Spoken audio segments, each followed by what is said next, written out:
What's going on, everybody? Hope you're all having a fantastic day today. Now, today's video is obviously not going to be anything about, information that came out about Modern Warfare 2, any leaks, any news, yada, yada, yada. Today's video is more going to be directed towards how I am personally viewing the Call of Duty community right now. Every time I log onto social media, play the game, post a video, put up a stream, whatever. Just, obviously socializing and seeing what's happening within this community.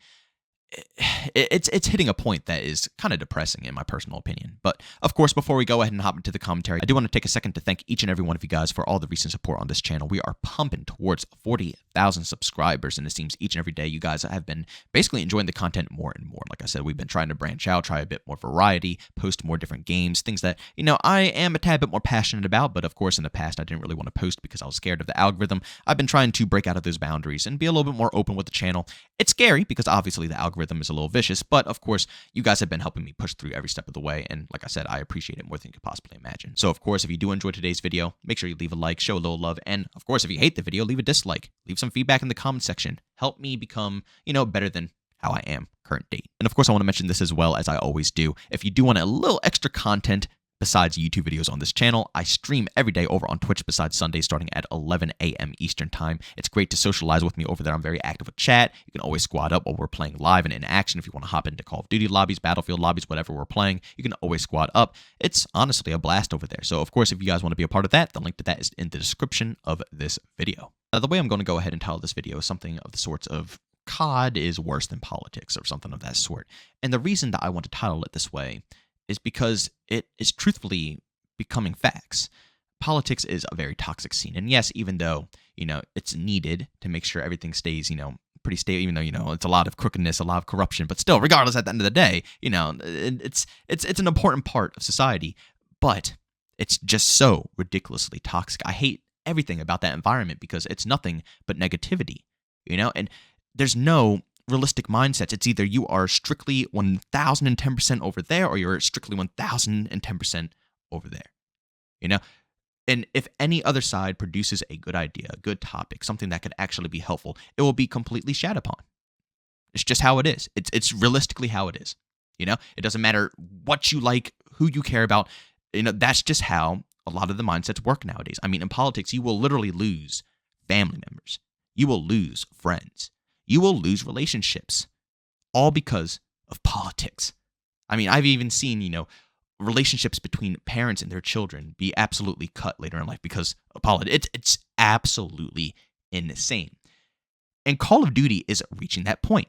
Now, of course, we have always been a toxic bunch. Let's be honest here. Us Call of Duty players, I mean, Modern Warfare 2 S&D should be a good enough example, But I don't think we've ever been, truthfully, really split like that.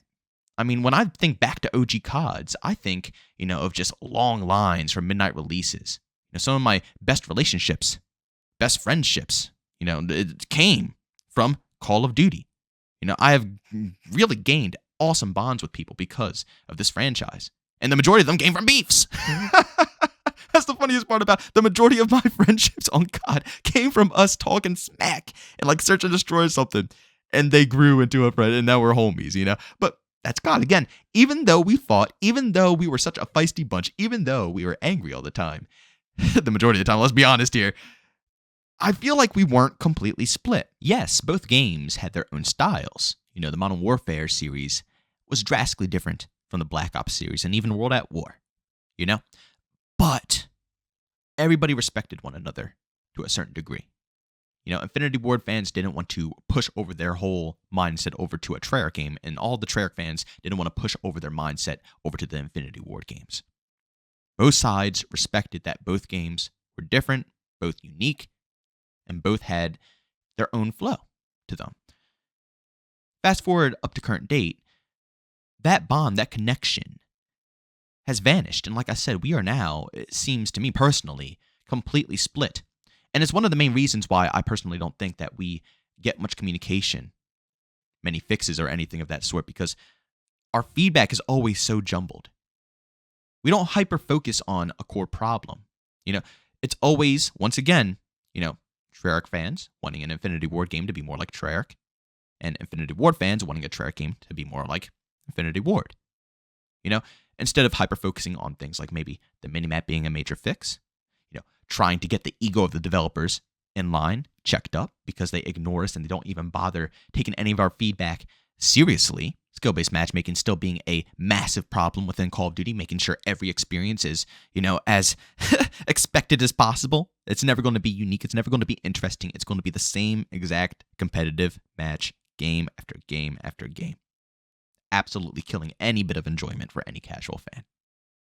And of course, we have been talking about this stuff, and I see this stuff spoken about all the time.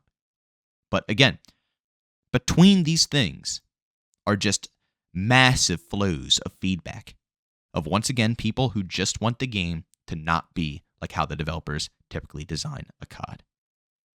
We always see Infinity Ward fans going over to a game like Black Ops Cold War, for example, and trying to dumb it down, slow it down, make the pacing a lot more laid back. And honestly, in the beginning of the game, it kind of was. It kind of was. I'm not going to lie. It was getting close, but Treyarch fixed it up. They changed it up, and honestly, it's in a good spot now. Much better than it was at launch. Maybe not the best Call of Duty game out there, but is it fast-paced? Yes, it feels like a Treyarch game. And then we have Modern Warfare 2 here, and it actually feels pretty traditional. The movement, the gunplay, the flow, it's pretty nice. The map designs, pretty clean. But then again, once again, we have a lot of Treyarch fans who want to quicken up the pace to make it ridiculously fast, instead of hyper-focusing on the core problems that should be fixed. Infinity Ward games were never ridiculously fast-paced. Never. But is Modern Warfare 2 slower than it should be? Yes. Things like sprint to fire speeds. Things like just how the attachments affect your gun. It's ridiculous. All of this stuff. I mean, the list goes on. We could even have perks to assist with us moving faster, like they did back in the day with Call of Duty 4, Modern Warfare 2, having lightweight, marathon, to allow players to be able to navigate the maps easier and faster. Dead silence is a perk. There are things that should be fixed to bring this game to a more playable spot where it will be like a classic, traditional Infinity Ward title. But changing it drastically to the point where it's like a Treyarch game is not going to resolve anything, and they're not going to take us seriously. Because they know what Infinity Ward games used to be like. And same thing goes for Treyarch. They know what the traditional Black Ops games are like. Now, the problem comes where their egos come into play, and they make crucial changes in the game to make them play like absolute crap. But again, we have to hyper-focus this stuff. We have to come together as a community and stop splitting and trying to, like I said, hyper-focus on the wrong things.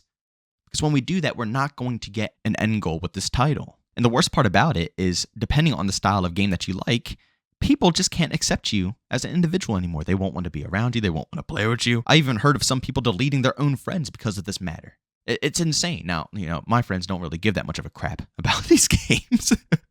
You know what I'm saying? But at the end of the day, hearing from people coming to my stream or just seeing comments across the internet, these things are live. They actually happen because, someone might like a more traditional Infinity Ward title, something that might be a little bit more slow-paced than a Treyarch game, or someone might like something a little bit more fast-paced like Treyarch. No, for me personally, I love them both. That's my favorite part about COD, Each team has their own style. That's what keeps it fresh. That's how this game releases every single year. It wouldn't be able to release every single year if, the games were exactly the same. It just wouldn't happen. Infinity Ward has always had a little bit more of a tactical arcadey flow. Not completely I know every single time I say that word, like, oh, Rainbow Six. No. It's not like Rainbow Six Siege. It's not like, CSGO or Valorant. It's not like that. When I say this, I mean, maybe I should say more angle-based. More position-based. Pick and move-based. Grabbing cover, picking, moving, rotating, getting power positions, absolutely mowing down spawns. It was fast-paced. You could find a lot of action, but compared to a Treyarch game, where the maps were designed in a specific way, the perks were designed in a specific way, the weapons and attachments were designed in a specific way. In Treyarch games, you don't just have to pick them. You can engage with pretty much anybody in those games. Way more, honestly, in my opinion, about gun skill than it is about positioning, map awareness.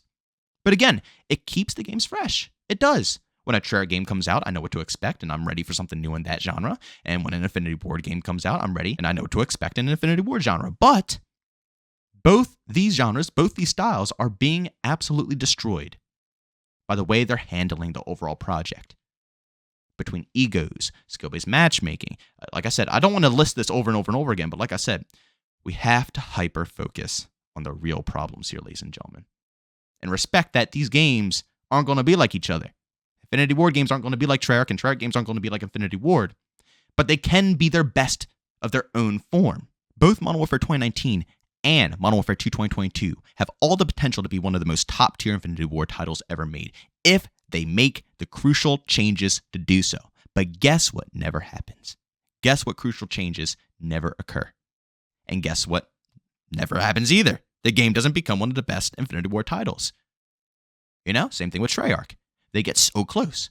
Black Ops Cold War, actually the multiplayer wasn't completely shabby, and by the end of the life cycle, it was a bit better.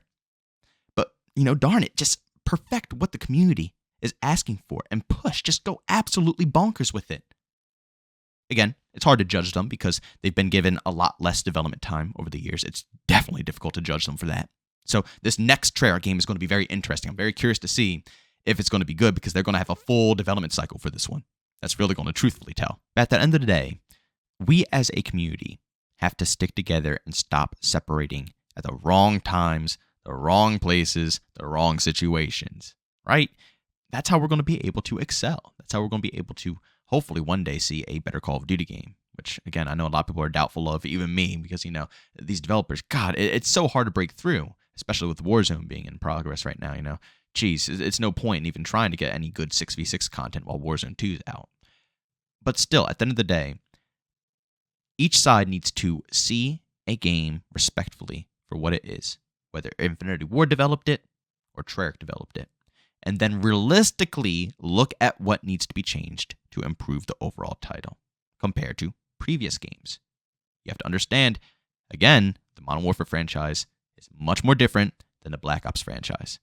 Each and every game, even back to the OG's Call of Duty 4 and World at War. Some people even argue that World at War is just pretty much a reskin Call of Duty 4, World War II theme, even though it's one of the best World War II games ever made, but, gameplay-wise, very similar. But my God, the pacing difference between Call of Duty 4 and World at War are drastically different.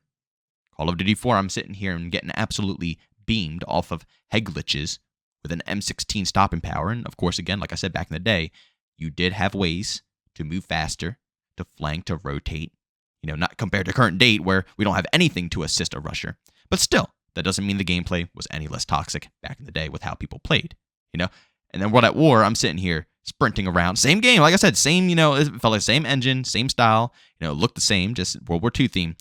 I'm sitting here running and gunning with a Tommy gun, hit firing people, halfway across buildings and stuff, pushing, just absolutely, going crazy like it's a Treyarch game. But we have to see both games, respect both sides, and fix them equally to get an optimal Call of Duty experience. It's either that or we ditch them both, have all teams come together and make just one Call of Duty online. That's the only way. But right now, we're too split. We're way too split. One side wants something completely different, the other side wants something completely different. And every time another COD game comes out, we judge each COD game completely in the opposite manner. We have to hyper-focus on each game and fix the right things to see progress. But ladies and gentlemen, thanks so much for checking out this video. If you enjoyed it, make sure to leave a like button if you hate it, leave a dislike. Also, if you're brand new, enjoy the content, or subscribe and hit the notification button. Also, on chat me, this too, we do so, Twitter and Discord, both linked down in the description. And also, want to catch me live streams of video games over on Twitch. Link to that's in the description as well. But guys, thanks so much for tuning in. See you all next one. Peace out.